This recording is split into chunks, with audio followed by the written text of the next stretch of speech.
Salut et bienvenue dans cette nouvelle vidéo. Aujourd'hui, je vous propose encore de parler de l'API de Twitter et on va parler de l'API avec authentification. Dans le tutoriel précédent, on avait parlé de l'utilisation de l'API en utilisant l'authentification par application. C'est-à-dire que l'on utilisait les clés de notre application pour pouvoir accéder à certaines API. Et le but, c'était de récupérer nos derniers tweets. Ceci étant dit, vous avez été plutôt nombreux à me demander comment ça se passe si je veux poster des tweets. Malheureusement, si on veut poster des tweets, il va falloir utiliser l'authentification un petit peu plus complexe avec le système de token d'accès. Donc c'est ce que je vous propose de découvrir dans cette vidéo. Alors pour commencer, j'ai pris un projet PHP standard et mon but, ça va être de poster sur mon compte Twitter un petit statut. Donc pour l'occasion, j'ai créé un petit compte qui ne sert absolument à rien. Donc la première étape, comme d'habitude, ça va être de créer une application sur Twitter. Donc pour cela, vous vous rendez sur apps.twitter.com et on va créer une nouvelle application. Donc si vous avez suivi le chapitre précédent, vous pouvez récupérer l'application que l'on avait créée et vous allez juste changer les permissions. Donc on va donner un nom à notre application. Donc, nous ici, on va l'appeler Localhost. On va lui donner une petite description, mon application de test. On va mettre un site, donc on va mettre un site bidon. Donc moi, ça va être monsupersite.fr. Et ensuite, on va mettre un callback URL. Donc, le callback URL va être important. Lorsque quelqu'un va autoriser votre application, il va automatiquement être redirigé vers cette URL-là. Donc, ça permettra de s'assurer que ce soit bien notre application qui fasse un appel à l'API. Donc, moi, dans mon cas, mon application de test se trouve sur cette adresse-là et je vais du coup mettre cette adresse-là. Ensuite, on vous demande d'accepter les permissions. Donc, il est important que vous lisiez bien tout. Et ensuite, on clique sur j'accepte. Et automatiquement, on va créer notre application. Alors, Localhost est déjà pris, donc on va mettre Localhost espace GraphiCart. Donc, une fois que votre application est créée, il faut bien que vous vérifiez votre access level. Donc, par défaut, il va être en read and write. Donc, nous, c'est bien ce que l'on veut faire parce qu'on veut poster des choses. Si vous avez récupéré l'application que l'on avait créée précédemment, il faudra modifier les permissions parce qu'on avait mis seulement des permissions de lecture. On obtient des choses qui sont importantes, notamment la clé, la consumer key. Donc cette consumer key ainsi que la consumer secret va nous permettre d'accéder à l'API. Si vous voulez avoir ces informations-là, il suffit de cliquer sur Keys and Access Token. Tout de suite, on va créer des variables pour pouvoir réutiliser ces informations-là. Donc on va mettre notre script PHP à cet endroit-là. On est parti. Donc j'ouvre mon PHP et je vais faire un define. On va l'appeler consumer_key et on va mettre notre clé que l'on a récupérée sur Twitter. Et de la même façon, on va définir la consumer secret qui prendra cette valeur-là, consumer_secret. C'est histoire de ne pas se répéter au fur et à mesure de notre script. Donc pour utiliser l'API et pour pouvoir récupérer des informations et notamment poster, il va falloir nous authentifier. Donc si vous vous rendez sur la documentation et sur l'API REST, ce que vous allez vouloir appeler, c'est statusis/update. Donc ça permet de poster un tweet automatiquement. Donc globalement, il suffit d'appeler cette URL-là en passant un statut. En revanche, il faudra faire attention parce qu'il faut être authentifié. Donc il va falloir récupérer des informations sur l'utilisateur et notamment un token d'accès. Alors ce token d'accès, on a deux moyens de l'obtenir. On peut l'obtenir de manière globale pour notre compte ou on peut l'obtenir en passant par la phase d'autorisation. Donc nous, ce que l'on va faire, c'est qu'on va voir d'abord comment obtenir un token juste pour notre compte. Parce qu'on peut imaginer par exemple qu'on veut poster automatiquement un statut dès qu'on poste un nouvel article. Donc si on veut faire ça, on n'a pas besoin de passer par toute la phase d'authentification. On peut directement, sur la partie de votre application, vous descendez et vous pouvez demander un token d'accès. Donc ce token d'accès, il correspondra tout simplement à votre compte. Et vous obtenez deux nouvelles clés, un Access Token et un Access Token Secret. Et ces deux nouvelles informations, on va les stocker. Donc on va faire un define, access_token. Donc là, on va mettre ce petit token. Et ensuite, on va mettre un access_secret. Et là, on va mettre la seconde chose. Donc ces informations-là sont propres à votre compte. Donc ça permettra d'accéder au compte qui a créé l'application et seulement à ce compte-là. Donc une fois que l'on a ces identifiants, on va être en mesure d'appeler cette API et de pouvoir poster un tweet. Alors le problème de l'API Twitter, c'est que pour s'authentifier, il y a pas mal de paramètres à envoyer. Donc si vous voulez avoir un essai sur ce petit onglet-là, vous pouvez choisir une application et il va vous montrer la requête que vous devriez faire. Donc là, je vais mettre get OAuth signature et voilà la signature que je dois envoyer. Donc ce n'est pas forcément très complexe, c'est juste un petit peu pénible. Il faut envoyer un système avec des clés, il faut crypter les choses. Donc c'est beaucoup de travail, mais heureusement pour nous, quelqu'un s'est déjà donné du mal. Donc si vous cherchez Twitter OAuth PHP, vous allez tomber sur cette librairie, qui est la librairie entre guillemets officielle, qui vous permet d'interagir avec l'API de Twitter. Donc il n'y a rien sur le README, mais si vous cliquez ici, vous allez avoir un petit peu plus d'informations. Donc pour l'installer, on va passer par Composer. C'est toujours la manière la plus simple, mais si vous le souhaitez, vous avez la possibilité de faire une installation manuelle. Dans ce cas-là, vous allez télécharger les différents fichiers et faire un require de ce truc-là. Donc moi, je ne vais pas me prendre la tête, on est quand même en 2016, et je vais passer par Composer. Donc sur mon projet, je fais un coup de Composer require Abraham/TwitterHot. Donc automatiquement, il a créé un fichier composer.json et il a installé ma librairie. Donc à l'intérieur de mon projet, j'ai maintenant un dossier vendor qui contient l'autoloader que je dois charger. Donc on va le mettre ici, je fais un coup de require vendor/autoload, histoire que mon autoloader soit bien chargé. Et après, je peux utiliser sa classe. Donc dès qu'on veut utiliser cette classe-là, il faut l'initialiser. Donc on va l'initialiser et on va stocker le résultat dans une variable que l'on va l'appeler OAuth. Et ensuite on fait new. Donc c'est /Abraham, c'est son namespace, /Twitter OAuth. Et après, on appelle Twitter OAuth. Donc cette classe-là, au niveau de son constructeur, elle prend 4 paramètres. La consumer key, la consumer secret, l'OAuth token et l'OAuth token secret. L'avantage, c'est que c'est des choses que l'on a déjà. Donc là, je passe la consumer key, je passe ensuite la consumer secret, je passe l'access token et enfin l'access secret. Voilà, donc ces informations-là, on les a obtenues directement sur la page de notre application. Une fois que l'on a ces informations-là, on peut utiliser l'API. Donc globalement, comment fonctionne cette classe-là? On fait OAuth et ensuite ce que l'on souhaite appeler.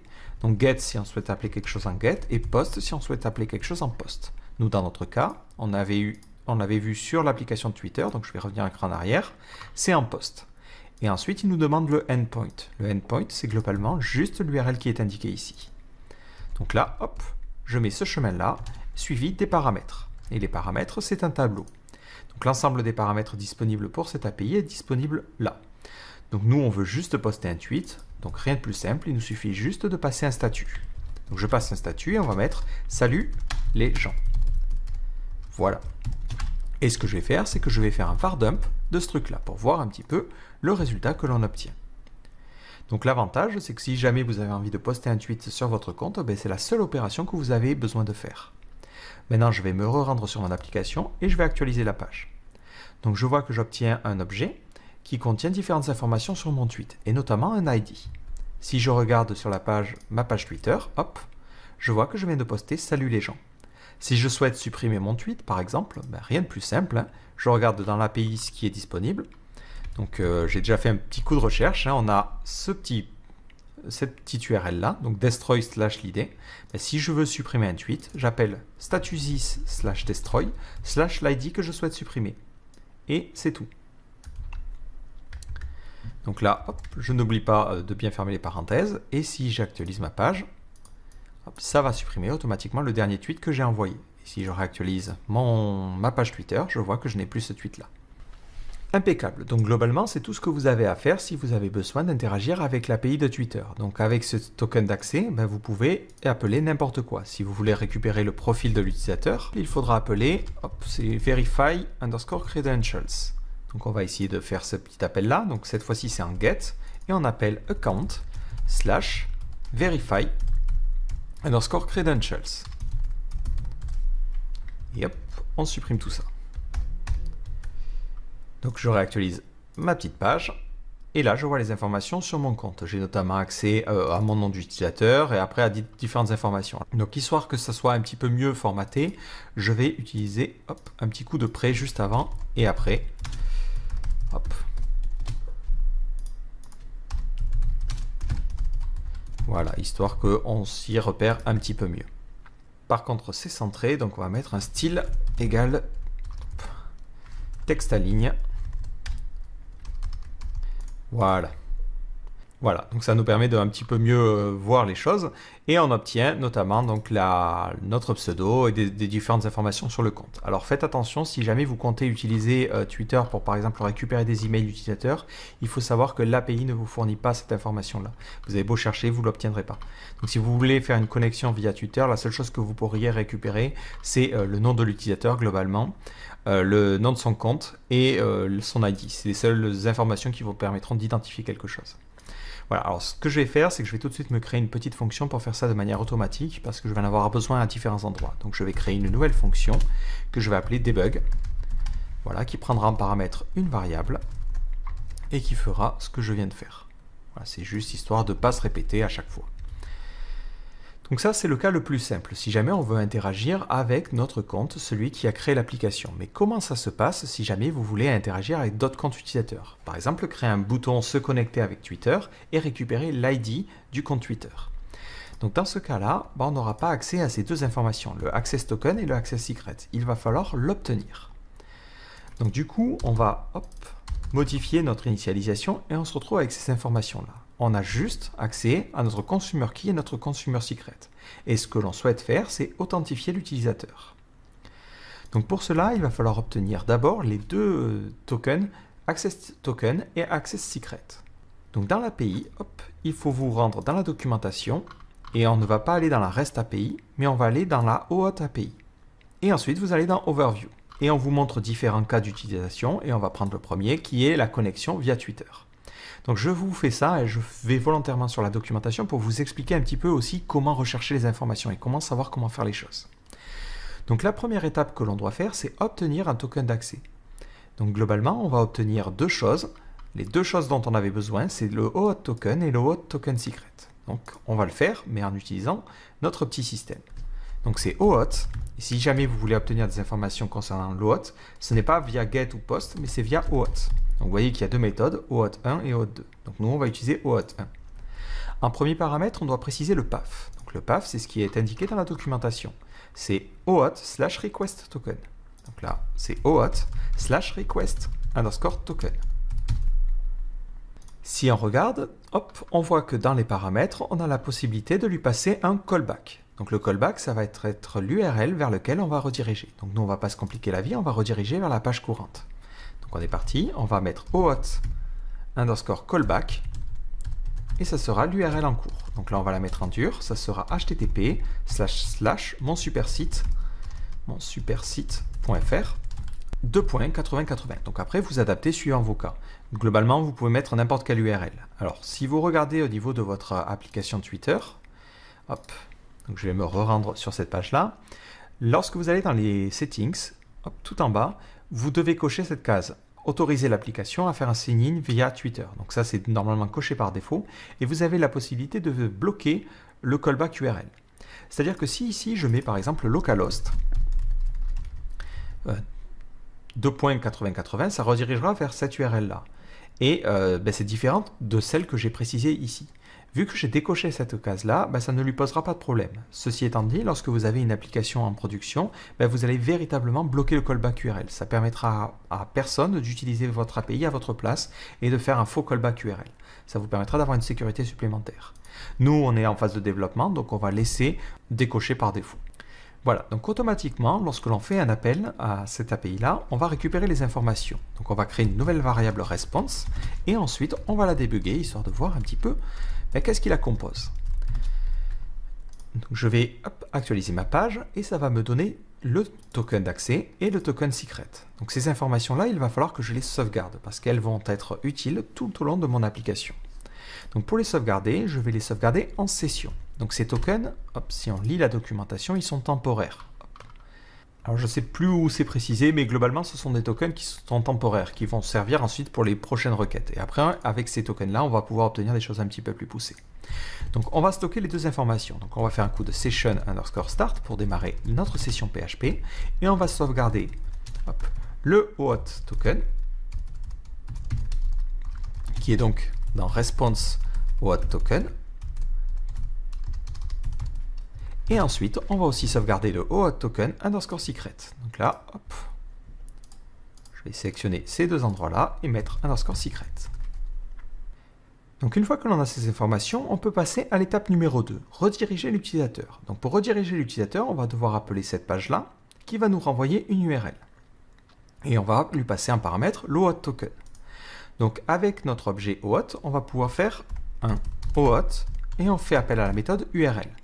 Un premier paramètre, ça prend le chemin. Donc le chemin, c'est ce qui correspond au niveau de l'API. Donc c'est OAuth/authenticate. Et un second paramètre, on lui envoie les paramètres. Donc on l'avait vu sur l'API, c'est OAuth_token et on lui passe response de OAuth_token. Donc cette URL-là va nous renvoyer, enfin cette méthode-là va nous renvoyer automatiquement une URL que l'on va débugger juste après. Si je réactualise ma petite page, hop, je vois que j'obtiens cette URL-là.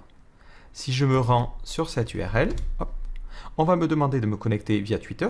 Je suis déjà connecté et on va me renvoyer vers ma page. Et on va me renvoyer avec un OAuth token et un OAuth verifier. Donc première chose que je vais vérifier, c'est vérifier que le OAuth token qu'on me renvoie correspond bien à celui qui avait été généré ici. Du coup, je vais mettre un petit peu de conditions. Donc on va lui dire, si j'obtiens dans l'URL des informations, donc on va l'appeler ça OAuth_token, et dans ce cas-là, hop, je vais faire des choses. Sinon, hop, on fait l'étape traditionnelle, donc on fait tout ce bordel-là. Alors le define consumer key et le define consumer secret, je vais le mettre avant mes if. Le session start, je vais aussi le mettre avant les if parce que je vais en avoir besoin tout le temps. De la même façon, le require vendor autoload, je vais le mettre aussi ici. Et là, on va mettre si jamais on a une variable getOAuthToken qui est définie. Donc si j'ai une variable qui est passée, on va vérifier qu'elle correspond bien à celle qui a été stockée dans la session précédemment. Donc on va mettre if getOAuthToken est différent de $_session OAuthToken. Ben là, on a un problème. On n'a pas une correspondance. Donc quelqu'un essaie par exemple de se connecter avec son application et renvoyer vers notre callback URL. Et là, on va mettre par exemple un throw new exception et on va new exception et on va mettre comme erreur impossible. Enfin, OAuth token mismatch. Bon, peu importe, le but c'est de mettre une erreur qui vous évoque, une erreur que vous compreniez. Et sinon, on peut continuer l'exécution de notre script. Voilà, et hop, je vais juste déplacer l'URL et plutôt la mettre dans ce petit bouton-là. Donc là, hop, je ferme mon PHP, je réouvre mon PHP, je mets le bouton, et à l'intérieur de ce bouton, je vais mettre l'URL. Donc là, URL. Voilà, c'est histoire d'avoir une interface un petit peu plus sympa, donc pas besoin de point-virgule. Et on va mettre me connecter via Twitter. Donc là, on vient de finir l'étape numéro 2. On est renvoyé ici, et qu'est-ce que l'on doit faire après? On va hop sur la documentation, on descend et on arrive à l'étape 3. On doit convertir le request token en access token. Donc on doit appeler cette URL là en lui passant le OAuth verifier. Donc on est parti, on va avoir besoin de réinitialiser cet objet là. Hop. Sauf que cet objet, on peut maintenant l'initialiser avec plus d'informations. On l'initialise toujours avec le consumer key et le consumer secret. Par contre, j'ai un OAuth token que je peux récupérer. Hop. Et j'ai aussi le OAuth token _ secret que je peux récupérer de la session. Voilà, comme ça j'ai plus d'informations. Ensuite, je dois appeler l'API OAuth/access token en lui passant le verifier. Donc on fait un coup de OAuth.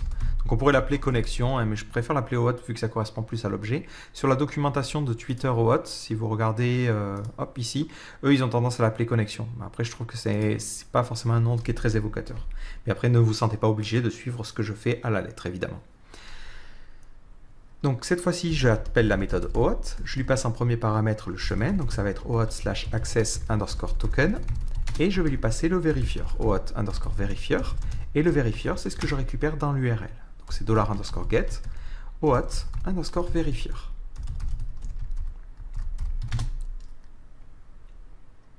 Et ça, hop, je vais le sauvegarder dans une variable response que je vais débugger juste après. Donc je vais faire un debug de response. Donc je vais refaire un coup de processus de connexion. Donc je fais me connecter via Twitter, ça me renvoie et ça me renvoie ici. Donc cette fois-ci, je n'ai pas de token mismatch et j'obtiens cette réponse-là. Et dans cette réponse-là, j'obtiens le OAuth token et le OAuth token secret. Et j'obtiens aussi quelques informations supplémentaires telles que le user ID et le screen name. Donc là, j'obtiens un token qui correspond à mon utilisateur. Et c'est ce token-là que je vais pouvoir utiliser pour faire appel au reste de mon API. Donc si jamais vous voulez faire une connexion via Twitter, ce que vous allez sauvegarder en base, c'est le user ID. Lorsque quelqu'un fera me connecter via Twitter, si jamais vous avez quelqu'un dans votre base de données qui a déjà cet user ID, vous pourrez le reconnecter de manière automatique. Voilà, c'est comme ça que ça fonctionne. En revanche, vous ne pouvez pas récupérer l'email ou d'autres choses. Donc nous, ce que l'on va faire à terme, c'est pas juste une connexion via Twitter, c'est on veut poster sur le compte utilisateur. Donc ce qu'on pourrait être tenté de faire, c'est de se dire, je vais réinitialiser cet objet-là avec ces nouvelles informations. Donc je fais la même chose, sauf que là j'utilise response OAuth token et response OAuth secret. Et ensuite, je fais un coup de OAuth post, j'appelle status6 /update et hop, on fait la même chose que tout à l'heure. Donc j'appelle avec le statut poster ou salut les gens via authenticate.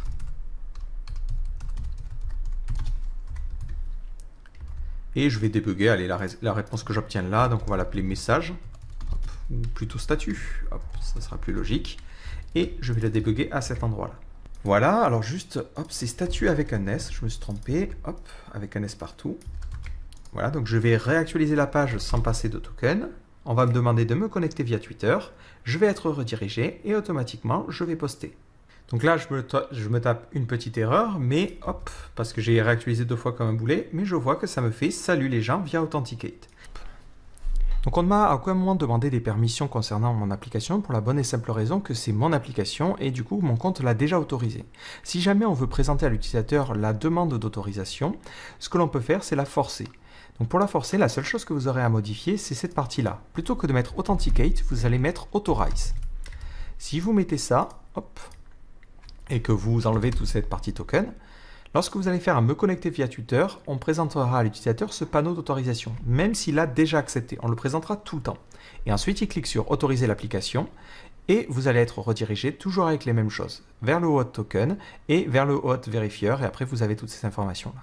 Alors maintenant, ce que l'on va faire, c'est qu'on va améliorer notre code. Le problème que l'on a, c'est que si jamais la personne réactualise cette page-là, ça bug un petit peu. Donc lorsqu'on obtient ces 2 informations-là, qui sont des informations qui vont être persistées, on peut les sauvegarder au niveau de la base de données, ce qui vous permettra ensuite de faire appel à l'API sans que l'utilisateur ait besoin de se connecter. Vous avez ces informations-là et elles peuvent être conservées.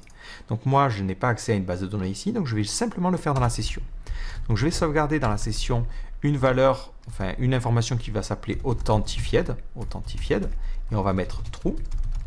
Je vais sauvegarder ensuite le OAuth token que j'ai régénéré et le OAuth token secret que j'ai généré. Tout en haut de mon script, je vais mettre si l'utilisateur est authentifié, donc if $_session authentified. Dans ce cas-là, ça veut dire que l'utilisateur est déjà connecté. Et après, on aura tout le reste. On aura tout le else if. Donc si jamais vous avez besoin juste de vérifier l'état d'authentification de votre utilisateur, vous pouvez appeler au niveau de l'API account/verify credentials qui vous donne des informations sur le compte utilisateur. Donc nous on va faire ça. On va régénérer notre objet OAuth à partir des informations que l'on a dans la session. Et ensuite, on va vérifier que notre utilisateur est bien connecté en faisant OAuth. On appelle un get account/verify_credentials. Alors, je vérifie si on a besoin de quoi que ce soit d'autre au niveau des paramètres.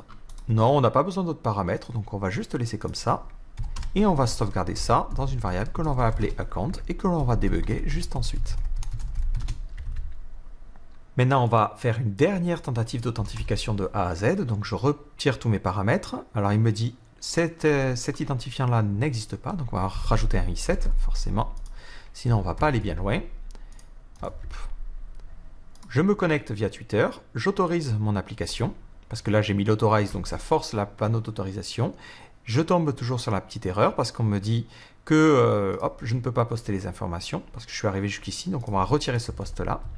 Et si maintenant j'actualise, je vois qu'on ne me présente pas le bouton, mais on m'envoie les informations de l'utilisateur. Voilà, et ça me permet de savoir si l'utilisateur est connecté.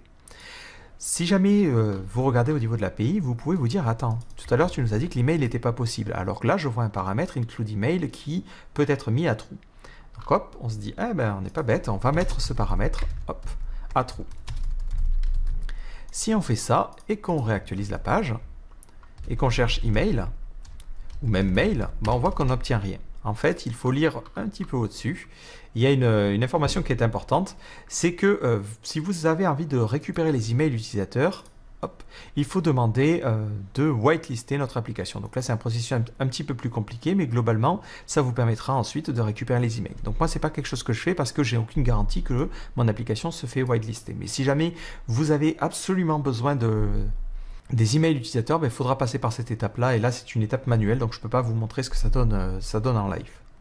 Autre détail important, on peut se demander quelle est la durée de ces deux informations-là. Parce que si jamais vous la sauvegardez en base de données, combien de temps ça dure? Donc si jamais vous avez besoin de répondre à cette question, ça se passe tout simplement dans la FAQ. Donc si vous regardez un petit peu plus bas, on vous dit combien de temps durent les tokens. Et pour l'instant, les tokens n'expirent pas. Alors, il faut faire attention parce que dans la phrase « we do not currently », ça veut dire peut-être qu'un jour on les expirera. Donc, actuellement, une fois que vous avez ces deux informations-là, vous pouvez les sauvegarder au niveau de votre base de données, ce qui vous permettra de faire appel à l'API de Twitter de manière illimitée pour le compte de cet utilisateur-là. Jusqu'au moment où l'utilisateur, lui, va sur son compte et refuse cette application. C'est-à-dire qu'à tout moment, il peut aller sur son compte et dire « je ne veux plus que l'application utilise mon compte Twitter ». Et dans ce cas-là, vous ne pourrez plus récupérer les informations de l'utilisateur ni interagir avec l'API. Mais pour le moment, il n'y a pas d'expiration. C'est-à-dire que dans le temps, tant que l'utilisateur n'annule pas l'application, vous pourriez réutiliser ces informations-là de manière illimitée. Si plus tard Twitter se met à bloquer ces tokens-là, ce qu'il faudra faire, c'est repasser par toute la phase d'autorisation et d'acceptation. Donc voilà, là on a le code qui est finalisé. Donc histoire d'améliorer un petit peu les choses, ce que l'on va faire, c'est qu'on va mettre en place ça sous forme d'objet. Je vais créer un nouveau dossier dans mon projet que je vais appeler classe. Et à l'intérieur, je vais créer une nouvelle classe que je vais appeler twitter.php. Donc cette classe, pour éviter de la confondre avec n'importe quelle autre classe, je vais la mettre dans un namespace que je vais appeler GraphiCart. Voilà. Et ensuite, je crée ma classe que j'appelle Twitter. Donc cette classe-là, pour la charger de manière automatique, je vais modifier mon composer.json et je vais mettre un autoloader. Donc on va mettre autoload. On va mettre un autoloader de type PSR-4. Et dans cet autoloader, on va dire que le namespace GraphiCart anti/anti/, donc c'est pour échapper l'anti/, il se pointera dans le dossier classe. Voilà, et je n'oublie pas de mettre une petite virgule ici. Donc maintenant que j'ai fait ces changements, au niveau de mon projet, je vais faire un coup de composer dump-autoload.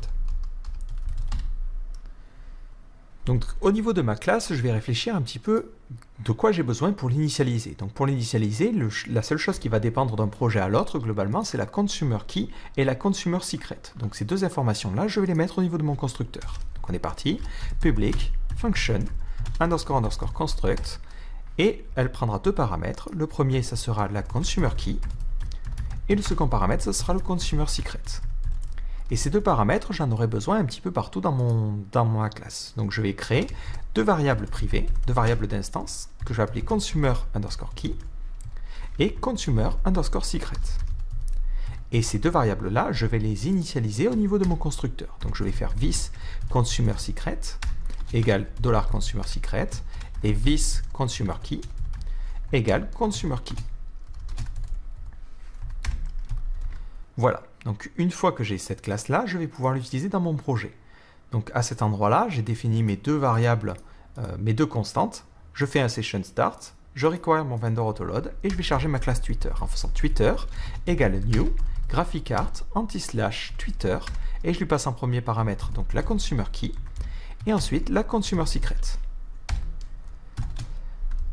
Donc je descends et la première chose que je vais modifier, c'est tout ce code-là. Globalement, ce code, il me permet d'obtenir une URL d'autorisation. Donc je vais déplacer ce code-là dans une méthode. Donc là, on va créer une méthode public function get authenticate URL. Et je réfléchis, elle prendra pour l'instant aucun paramètre. On va réfléchir aux paramètres juste après. Donc on initialise cette classe-là. Donc pour éviter de me répéter partout, je vais pouvoir l'importer. Donc tout en haut, je vais mettre un use Abraham anti/twitterroute/twitterroute. Comme ça, après, j'ai plus qu'à l'appeler comme ça. À chaque fois que je vais rencontrer consumer key, je ferai directement un this consumer key. Hop. Et après, un this consumer secret pour obtenir le secret. Vu que ce sont maintenant des variables d'instance. Donc je descends. Ah, le callback, par contre, ça serait un paramètre qui est intéressant parce que le callback varie d'un projet à l'autre. Donc si je veux récupérer ces classes d'un projet à l'autre, je vais plutôt créer une variable callback. Et cette variable, on va la passer ici en paramètre. Donc on va l'appeler callback underscore ou callback tout simplement. Donc ensuite, on stocke dans la session le OAuth token et le OAuth token secret. Et ensuite, on récupère l'URL. Et cette URL, on va directement la retourner. Donc là, nous, c'était juste une authentification que l'on souhaite faire. Impeccable. Donc maintenant que ma méthode est créée, hop, au niveau de ma partie index, ben, je peux remplacer tout ce code en faisant juste appel à mon objet Twitter et get authenticate URL et je lui passe en paramètre le callback que je souhaite utiliser. Hop, hop, hop. Je sauvegarde le résultat dans une variable ou même, ben, j'appelle directement hop, mon code ici. Et vous voyez que ça permet véritablement de gagner du temps.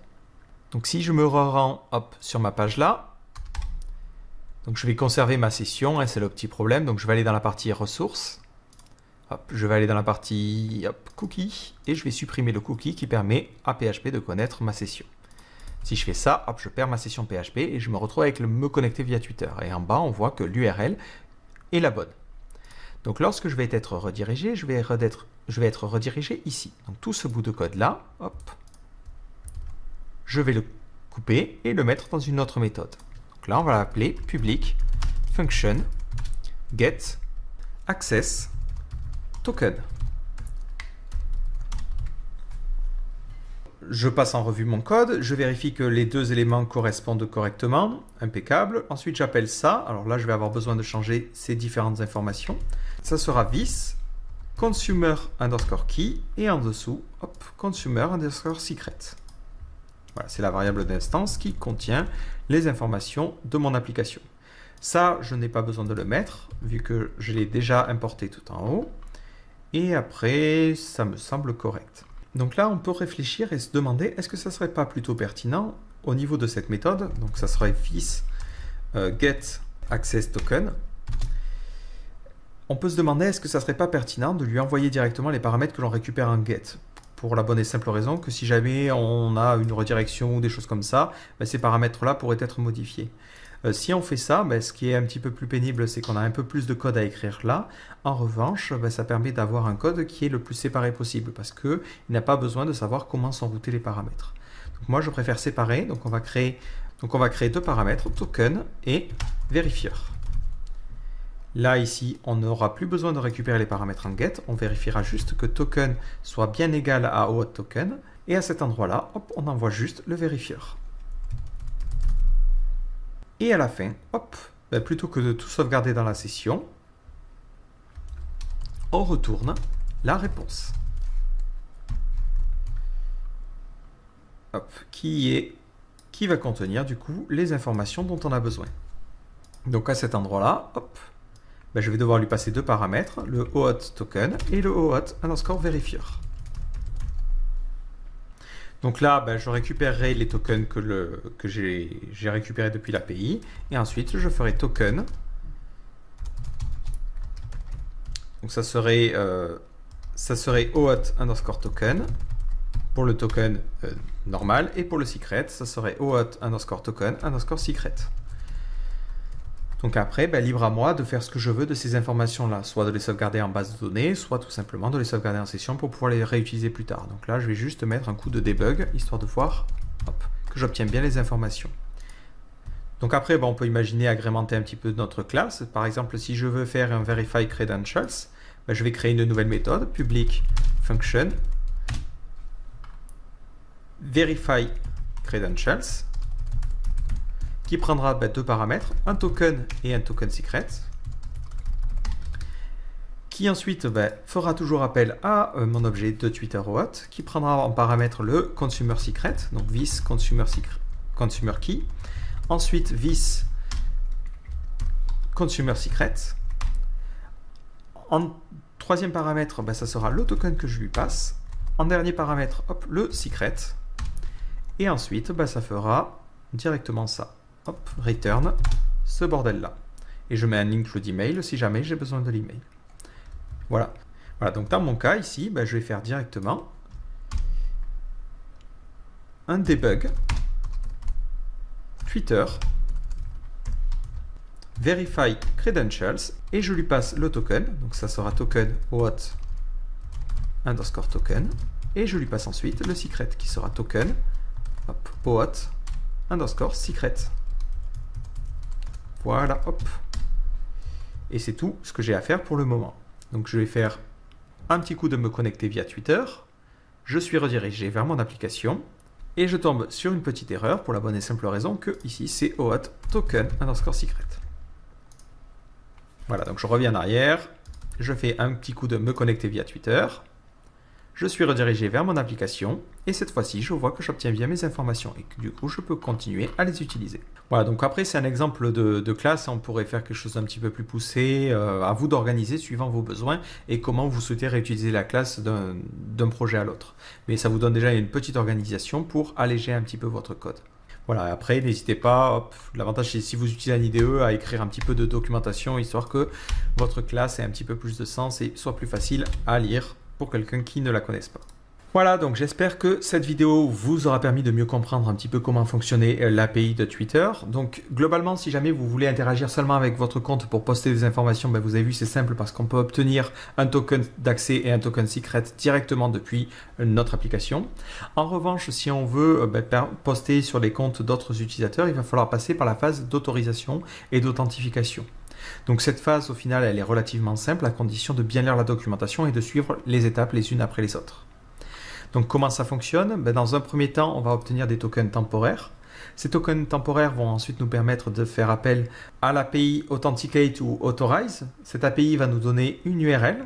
Cette URL, on va la donner à l'utilisateur. Donc il va cliquer, il va alors arriver sur le panneau qui lui permettra d'accepter les permissions. Et lorsqu'il accepte les permissions, on est renvoyé vers notre page. Donc c'est le paramètre callback URL. Sur cette page, on a deux choses. On a le OAuth token, donc on doit bien vérifier que ça corresponde. Et on a aussi le OAuth verifier. Donc le OAuth verifier va ensuite nous permettre d'obtenir un token d'accès qui correspond à notre compte en faisant appel à l'API OAuth/access token. Donc après, vous pouvez utiliser cette API de différentes manières. Si vous voulez faire par exemple un système de connexion via Twitter, vous ne pouvez pas récupérer l'email sauf si vous êtes whitelisté, mais ce que vous pouvez faire, c'est récupérer l'ID utilisateur et dire cet ID, je l'ai déjà en base, donc ça veut dire que je connais ce compte-là et ainsi de suite. Et vous pouvez aussi utiliser cette API pour poster des tweets ou interagir avec les utilisateurs. Après, c'est à vous d'avoir des idées. Là, je vous donne juste la base pour interagir avec l'API. Donc voilà, j'espère que cette vidéo vous a plu. Donc si vous avez envie d'en apprendre plus sur d'autres API, parce que là je pense que pour Twitter on a bien couvert les choses, n'hésitez pas à poster un commentaire, vous voyez que ça peut faire l'objet de tutoriels intéressants. Donc voilà, je vous donne rendez-vous dans une prochaine vidéo. Ciao!